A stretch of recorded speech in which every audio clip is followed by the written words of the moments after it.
Hey everyone, in this video we're going to be going over how to add sound effects and music into your game.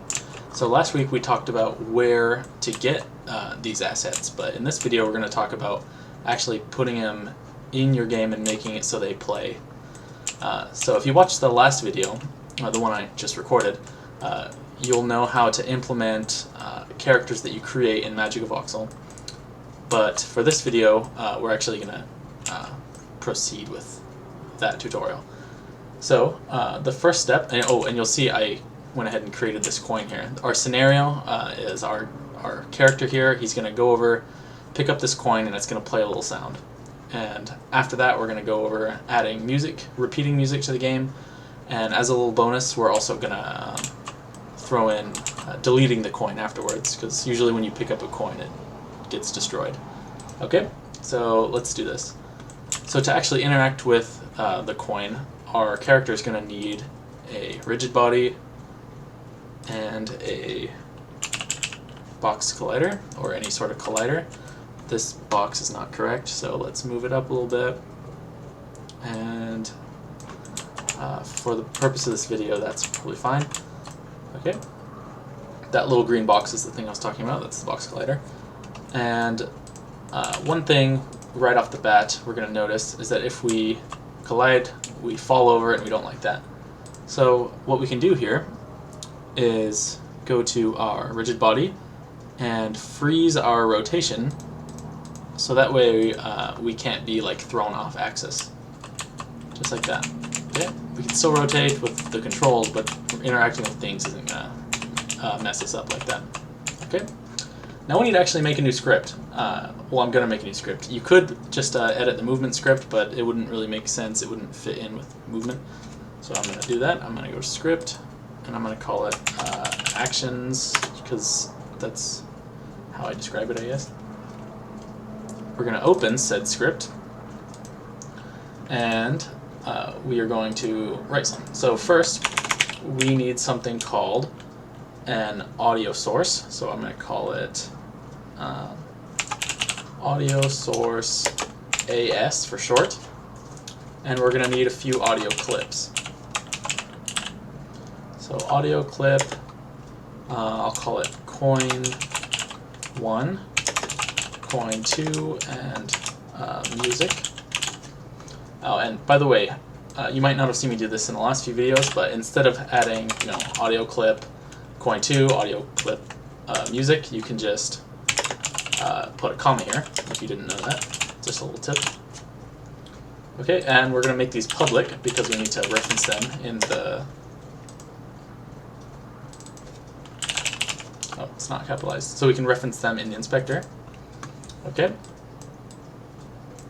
Now, audio source, the code doesn't really know what we're talking about here, so for components that are already native on our object here, like, oh, actually we don't have it yet, an audio source. Okay, everything looks fine like this. We're actually going to enable looping before I forget, so that simple checkbox there makes our music loop. Okay. Okay, and so audio source is already on our character here, but it doesn't really know. It doesn't know specifically which one we're talking about, so because there could be many audio sources in our game. So I'm going to say AS. I'm going to define that. I'm going to say equals get component, a little built-in script here. These angle brackets are denoting like what kind of component. We want an audio source, and it's a function, and we're done there. Okay. Let's do music first, since we're almost done. I'm going to say audio source.play, and that's it. That's how you do music, but of course it doesn't know what song I want to play. And to do that, I'm going to go over into my folder, which has sounds in it. And if you've watched the videos from last week or a few weeks ago, I think, you'll know where to find music and sound effects. But I'm just going to drag and drop them here. And these are my two coin pickup sounds, so I'm going to rename these appropriately. Coin 1, coin 2, and this one's the music. Okay, and we'll give them a listen here by clicking down here the preview button. There's that one. There's that one. Here's the music. Okay, and that should loop also. Once we drag and drop it into the audio source, which we're doing right now. So audio source. Actually, I don't need a reference to music. I messed up there. Okay. And now, oops, if I click on my character, I can drag and drop music into our audio clip slot in the audio source. And now let's see if it works. I hope so. Okay, groovy. Just like that, we have music in our game.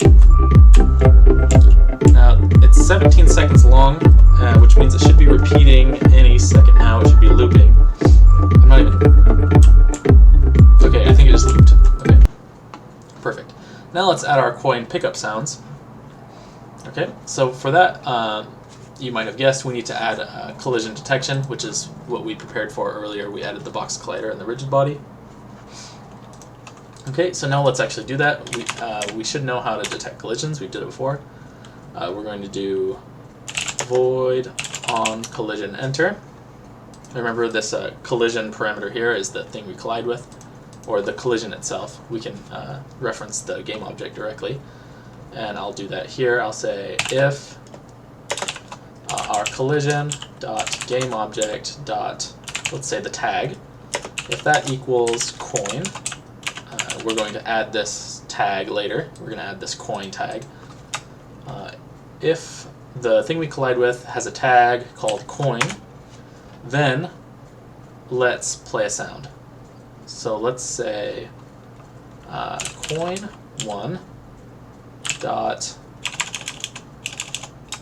oh no, it's, oh sorry, it's as dot play one shot. That's the function. Play one shot is similar to play, except it, as you can see here, it just plays it one time instead of loops. Okay, and we can reference the clips directly. So like coin one. Let's do coin one first. Oops. Coin one. Now let's see if that works. We did not drag and drop these yet, so let's drag and drop these here in our references. And don't forget to add the coin tag to the coin. Go over here to the coin, tags, add tag, create a new tag, and we're going to call it coin, capital C, because that's what we created in the script. And now that just created the tag. It didn't actually add it to the coin. I've gotten confused by that many times. Control S to save, and now let's try it. Cool. Plays our coin sound. Now, if you have the same exact sound effect playing every single time, your players might get a little annoyed. So the reason I downloaded 2 coin sound effects is so that we can randomize them. You could also do pitch shifting, which is not that hard to do. You could find a 30-second tutorial on that, or we might do it later. But what I'm going to do is I'm going to actually use the random.random range function to basically choose at random between our 2 coin sound effects. Okay. So we're going to write another conditional statement. We're going to say if random, which is a class, dot random dot range, and what this does is it picks between these 2 parameters, and I'm going to say 0 and 2. The 2 here is exclusive, which means it doesn't count it. So really the only things it's going to choose from are 0 and 1. Okay. If random.range, and so that's the function. We're going to say if it equals 0, so that's basically just one case. I'm going to say play coin sound 1. Else, since there's only one other option, and that's if it chooses 1, we're going to say play coin sound number 2. Let's see how that works. And feel free to pause the video and check out the code if I'm going a little fast.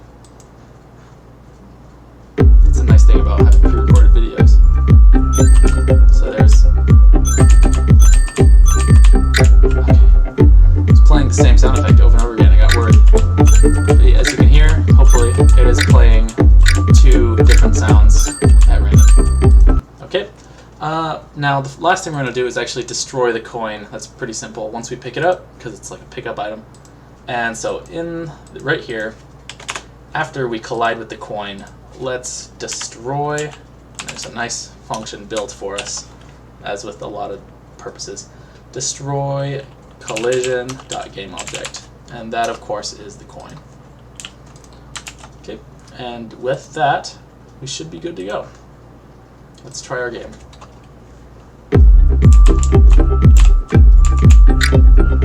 Cool, just like that.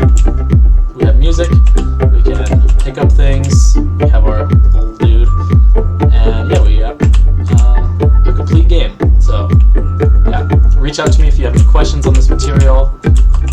Don't forget to stay on top of your midterm